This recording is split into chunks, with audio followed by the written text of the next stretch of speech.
Hey, aqui é o Chico e hoje nós vamos falar sobre as pessoas que estão por trás das obras épicas que nós adoramos consumir, que nós somos viciados, pelo menos eu sou. E olha, se prepara porque hoje nós iremos falar sobre os mangakás, eles que estão por trás dos animes e principalmente dos mangás. Eles com toda certeza são alguns dos artistas mais dedicados que nós podemos encontrar pelo mundo. Mas infelizmente, talvez isso não seja tão bom assim. Eu sei que isso parece bem estranho, mas eu tenho que te fazer uma pergunta. Você tá preparado? Então vem com o Chico. Um jornalista japonês chamado Kaori Shouji fez uma matéria falando sobre as rotinas de trabalho dos mangakás. E o termo que ele utilizou para definir a rotina de trabalho deles foi escravidão voluntária. Porque esses artistas literalmente destroem as suas vidas dia após dia, de pouquinho em pouquinho, só para cumprir os prazos de produções de mangás e animes.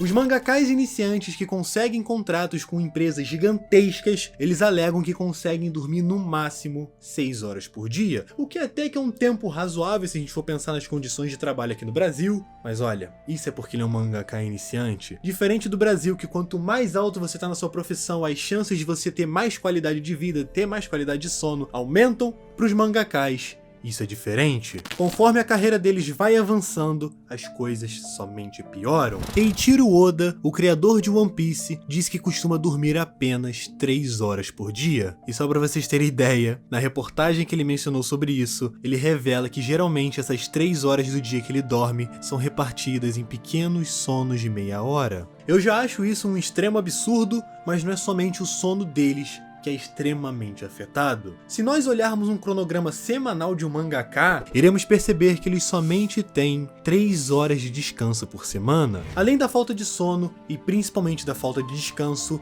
obviamente por conta de horas seguidas trabalhando, eles iriam ter problemas internos e também externos. Eles passam tanto tempo sentados que praticamente todos os mangakás possuem problemas sérios de coluna, além de diabetes e também de tendinites nos seus pulsos. E o pior é se pensar nisso tudo é que praticamente eles consideram isso como algo que faz parte do trabalho. Eu vou dar um exemplo muito triste pra vocês. Uma das mangakás que trabalhou no coletivo responsável pelo anime e pelo mangá do Sakura Card Captors, ela acabou fraturando a coluna. E por mais que tudo isso que eu falei pra vocês soe como extremamente absurdo e puxado, lá no Japão, isso não é visto como algo anormal. Muito pelo contrário, e isso nos leva ao próximo tópico desse vídeo. O karoshi. O karoshi significa morrer de trabalhar. Pois é, a coisa é tão absurda no Japão que eles têm uma palavra para as pessoas que morrem de tanto trabalhar. As condições de trabalho são horríveis. As empresas contratam as pessoas esperando que elas vão trabalhar por horas extras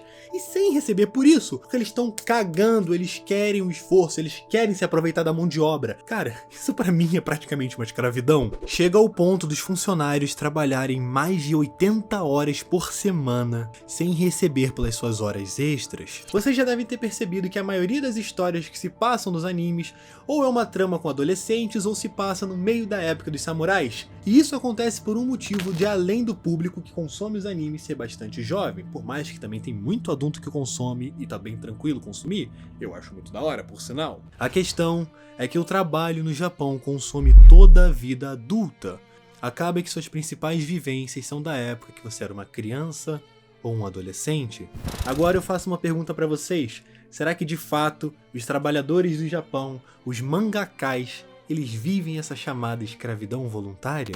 Olha, eu acredito que não. A cultura japonesa exige que seus trabalhadores sempre estejam produzindo, e apesar dessas condições destruírem completamente a saúde desses trabalhadores, a maioria das pessoas está nem aí. Eles estão dispostos a sacrificar as suas vidas pela sua arte. Então, se você conseguiu vender a sua ideia e está produzindo um mangá, que você passou anos da sua vida trabalhando de graça, até finalmente conseguir vender a sua ideia para um estúdio produzir um anime, mas, mesmo insatisfeito com o estilo de vida que você está levando, você somente tem 2 opções: aguentar a pressão ou eles simplesmente vão te botar na rua. Porque, pessoal, todos os dias surgem milhões de novos mangakás querendo fazer sucesso e tentar tirar o seu lugar. No Japão, você é completamente substituível.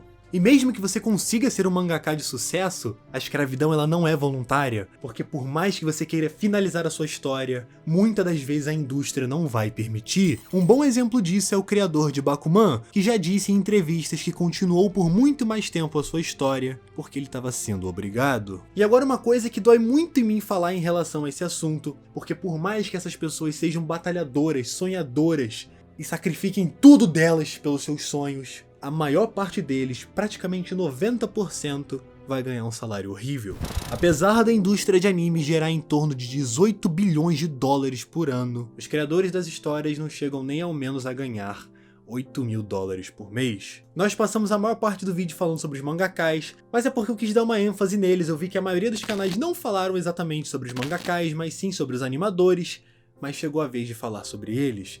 Por mais que as situações sejam muito parecidas, o problema dos animadores é que eles ganham muito menos ainda. As empresas, obviamente, querem fazer o máximo de dinheiro possível com seus empregados, então eles buscam pagar o mínimo pelo máximo de trabalho dos animadores, que entregam seus corações para realizar milagres em pouquíssimo tempo de trabalho. Pessoal, um exemplo perfeito de uma situação como essas é o caso que aconteceu com Shingeki no Kyojin. O Estúdio Mapa ele foi o único estúdio que aceitou a produção da última temporada, porque essa temporada era muito complexa de ser animada e nenhum estúdio queria encarar o pequeno prazo que tinha para produzir o anime. E pior ainda, para vocês terem ideia, teve episódios dessa temporada que foram finalizados um dia antes de serem lançados.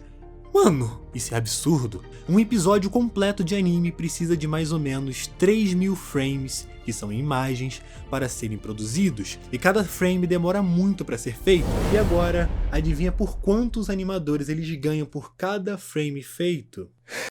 200 ienes, o que dá mais ou menos 2 dólares. Os animadores eles trabalham cerca de 15 horas por dia para produzir 2 frames, que são 2 desenhos muito bem elaborados, para ganhar 4 dólares, 5 dólares, que seja 6 dólares. Vocês acham isso justo? Mas afinal, por que uma empresa que ganha tanto dinheiro, que movimenta o mundo, paga tão mal seus funcionários? Os animadores eles são contratados em um sistema de freelance, simplesmente porque não será preciso obedecer às leis trabalhistas e pagar um salário decente para eles. E dessa forma os animadores eles conseguem trabalhar pra cacete pra passar fome. Tem um documentário que eu usei como base para esse vídeo que conta exatamente como é a vida de uma animadora no Japão. Tá aqui na descrição, mas se prepara porque é bem triste e bem pesado. Se tudo isso que eu falei pra vocês não teve nenhum impacto, se vocês não se importaram com tudo isso, pensa numa coisa. A pior coisa que tem é trabalhar quando você tá exausto. Nenhum trabalho sai com a extrema qualidade do mundo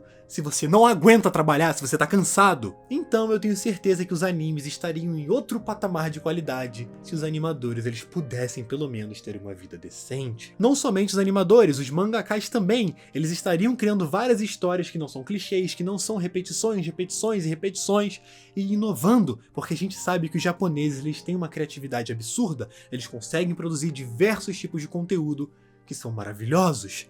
Mas a verdade é que teria muito mais conteúdo incrível se não fossem as condições de trabalho. E eu vou falar pra vocês uma coisa, o que acontece quando você tem um prazo muito pequeno pra produzir um anime, e você tá cansado, se você tá exausto, se a equipe não aguenta mais, o resultado disso é esse treco. Nanatsu no Taizai e os 7 Pecados Capitais era uma animação tão boa, tão maravilhosa, e que eu deixei de assistir porque eu não suportei ver um traço como esse na terceira temporada. Eu realmente fico muito triste em saber que as obras que eu tanto amo, infelizmente, possuem um lado tão obscuro por trás. De qualquer forma, pessoal, deixem nos comentários o que vocês pensam sobre isso. Foi um vídeo bem pesado, mas eu acho que é muito importante trazer isso pra vocês, porque tem muita gente que não tem noção, tem muita gente que não sabe dar valor ao que tá assistindo, e eu acho que esse vídeo pode ajudar de alguma maneira. De qualquer forma, muito obrigado pela sua atenção. Se você puder e quiser, deixe o like, assiste outros vídeos do canal, aí você se inscreve, e dito tudo isso, mas é claro, fica na paz, porque sem paz ninguém é feliz. E eu fui!